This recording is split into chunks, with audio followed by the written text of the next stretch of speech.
Well, hello and good morning, everybody. My name is Jeff Mannion, and I'm the program director here at Standard Imaging, but I also do double duty as the product manager for StructSure AI QA. So I want to thank everybody for coming in this morning, and I'll walk you through some of the benefits of this really fabulous product. And well, let's just get going now. So what I want to talk about today for StructSure AI QA is basically, so why should you do this and, and all of that? Why should you even buy it? But before I do that, what is it? What is StructSure AI QA?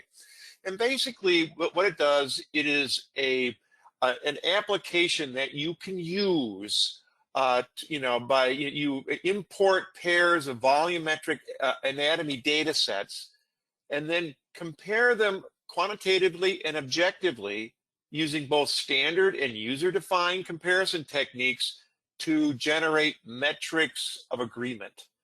The metrics act as a summary to describe the, air quotes, sameness between the data sets. Multiple and user-definable metrics are allowed, allow clinicians to design them to suit your specific needs.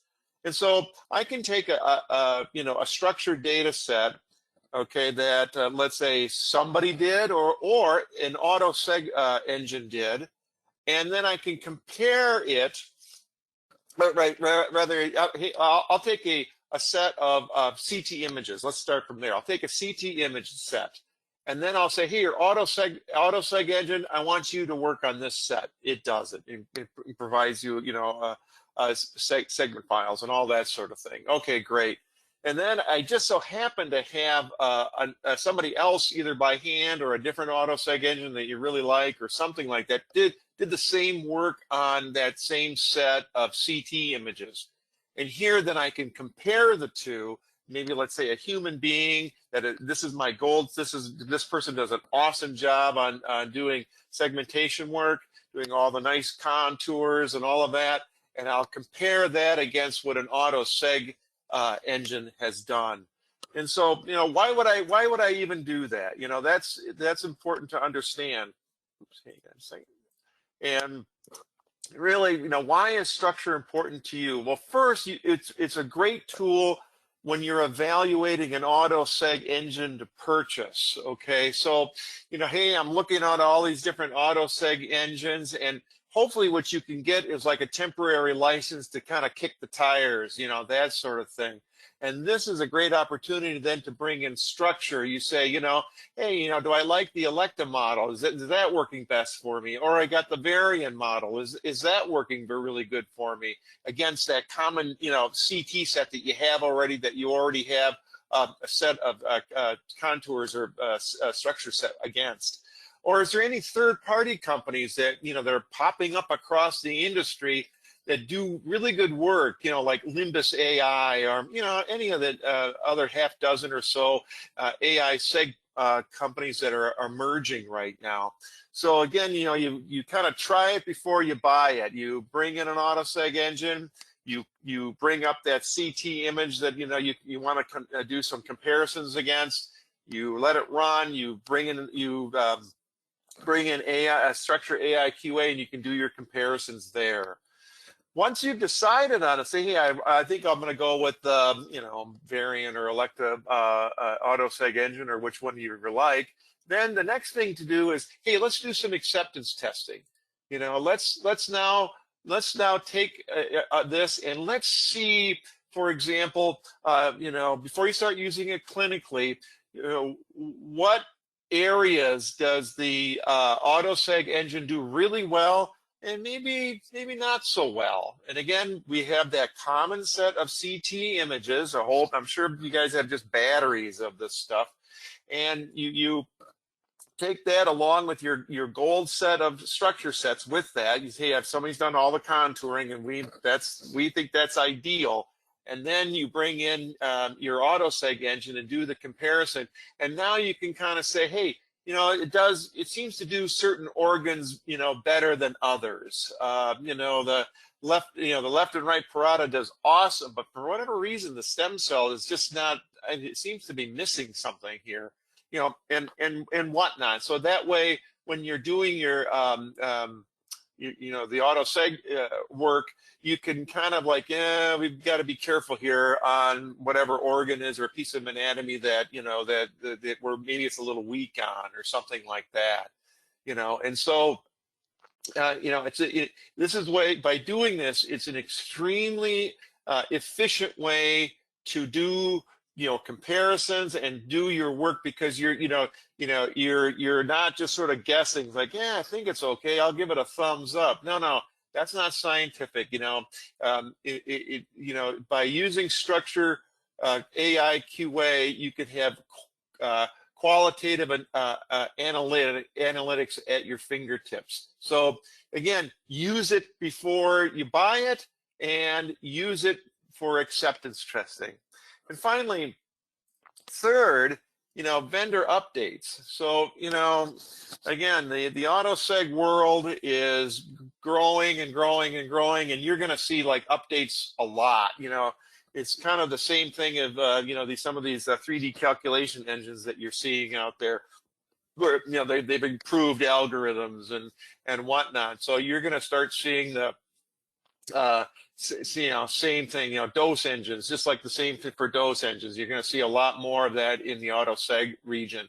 And so, when they do an update, you can go back to StructSure again against your gold set of data, or even the old structures, the autoseg engine results, and you can compare now, apples to apples, what changed. Like, oh, great, man, they've improved, the brain stem. Oh, that's great. But, wait a second here. When I was looking at some other pieces of anatomy, it seems like it got worse. Did they break something along the way? Or they might be, an autoseg engine might be bringing in like a new body site. And so you want to do some acceptance testing with that. Or they're bringing in like a new imaging modality. We have a head and neck for CT, and we just now, released the MR for the brain, or something like that.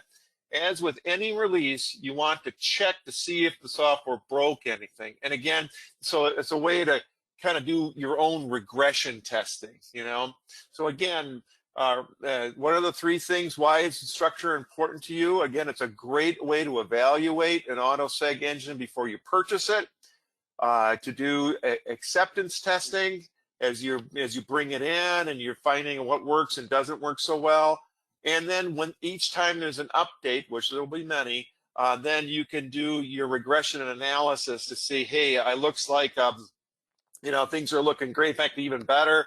Or, gee, I think they broke something along the way here. What happened? So, but let's now take a second here and dive into the software and see if I can get to that. 1 second. There we are. There's the software. And so let me just kind of bring you into here. Here's just I've already kind of preloaded some things here. So on this particular panel here is the CT set that these two different StructSure sets are, rather that StructSure AI QA is going to compare these two sets against this common CT set. Okay, so and so I've got that loaded in. I've also now loaded in the primary StructSure set, and these are of course DICOM files, and this is what I would call my gold standard. Here's the one that somebody, let's say by hand, took a look at that CT set and they created all of these structures here, and now I got them saved as DICOM files, and I import all of that, and it here says, okay, I have identified all of these structures and these regions of interest. Okay, great.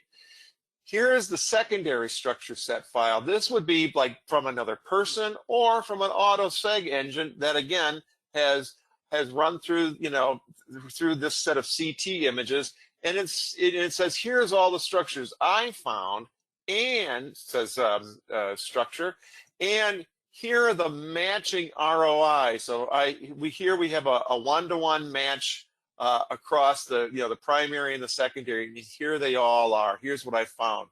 So I'm going to go ahead and load the two so we can see what's going on here. And let me just quickly describe some of the basic panes of areas that we're seeing here. Up in the upper left, you've kind of got the 10,000 foot view where I can take it and I can see like the whole, areas, everything that was brought in, and I can like move through it. And as I move through it, I can kind of keep a relation, my context of where I am in the body. And then of course, everything that I do over here is related on the big screen on the right.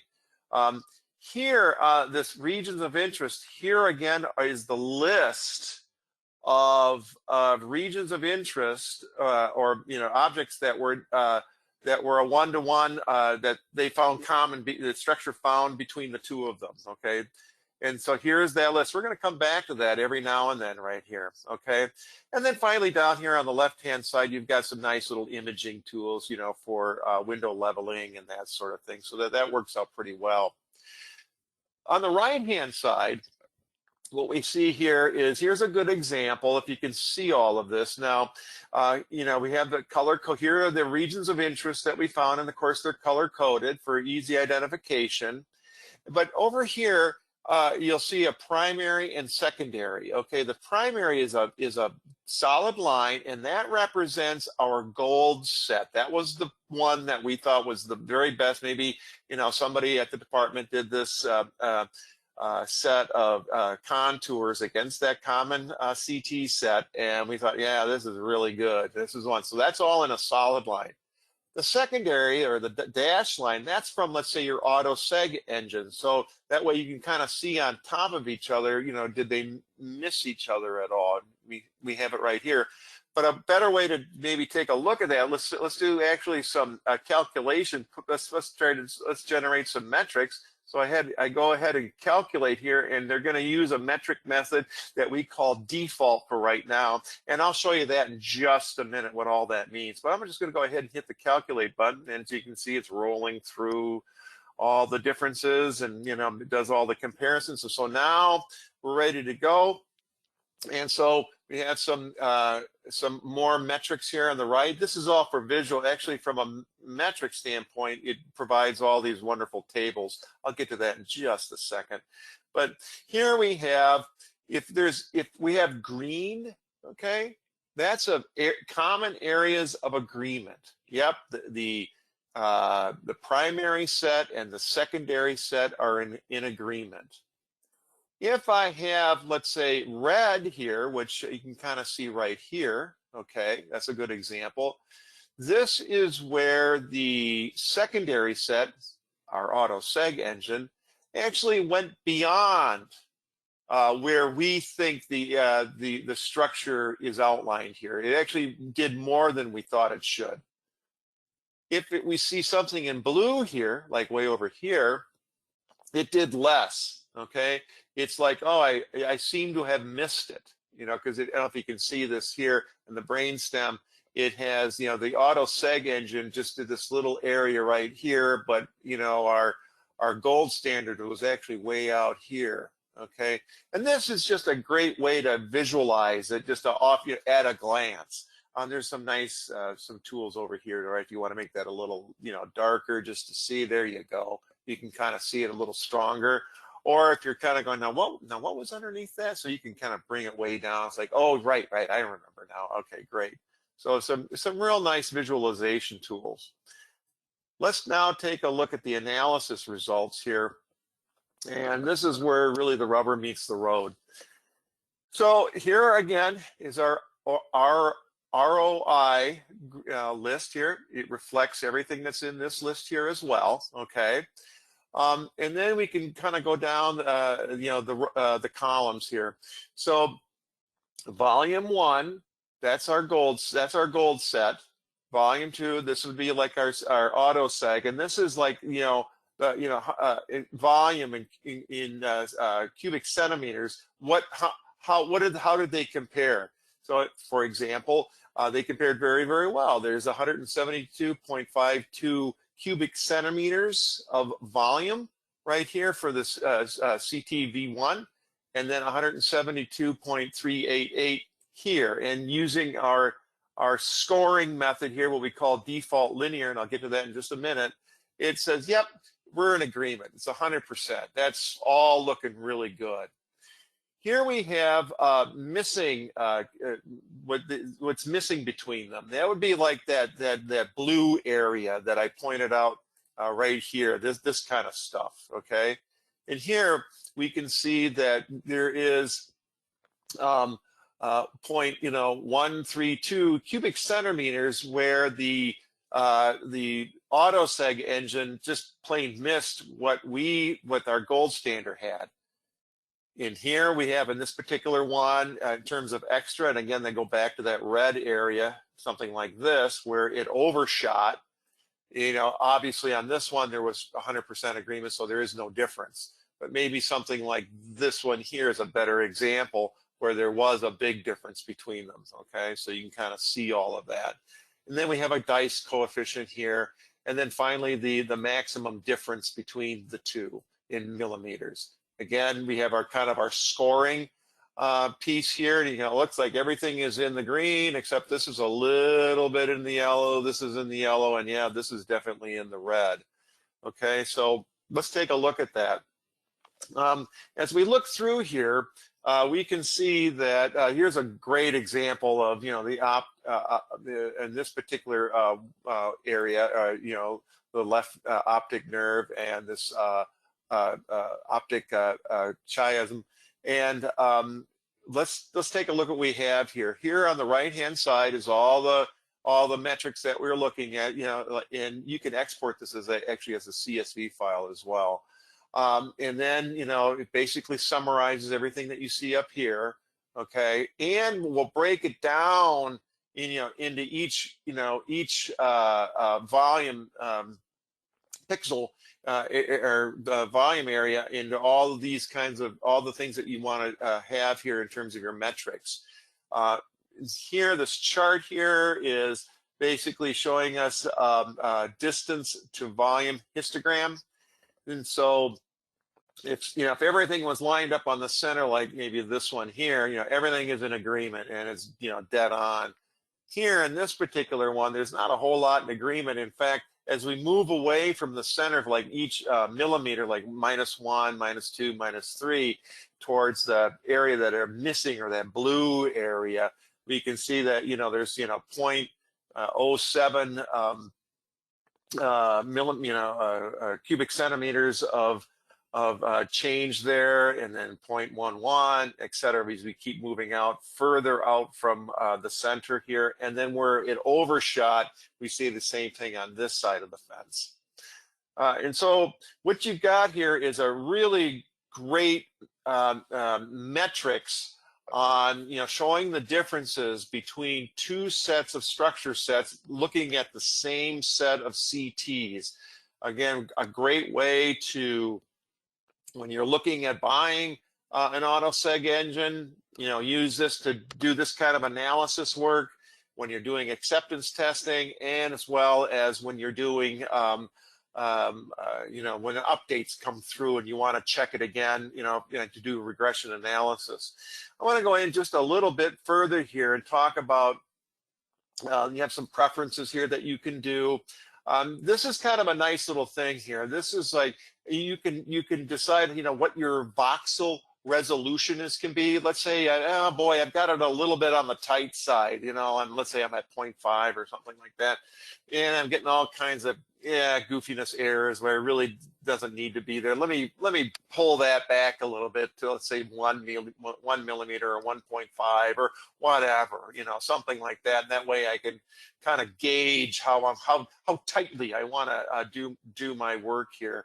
I can do difference view opacity, and so that way I can change the percent here. And here, this is kind of a nice one. So as you may remember, when we first started here, and I had to click the calculate button. At first I looked at it, they kind of had them side by side, and then I hit the calculate button and then finally did it. You can set it up so that, as soon as I load the images in, just go ahead and calculate. I don't want to have to bother with all that. So just go for it. And then finally, what you can do here is really, really nice is that, you can some regions of interest to ignore. You can put these in here. So if it starts to see these regions of interest that you're not really interested in, like the couch, things like that, you go ahead and just type them in, and that way it'll ignore it. You won't get everything that's on the scan. So that's kind of handy. Another thing that's really handy here is your metric parameters. And this is where that scoring comes in. So here is a representation of what we call just the default linear.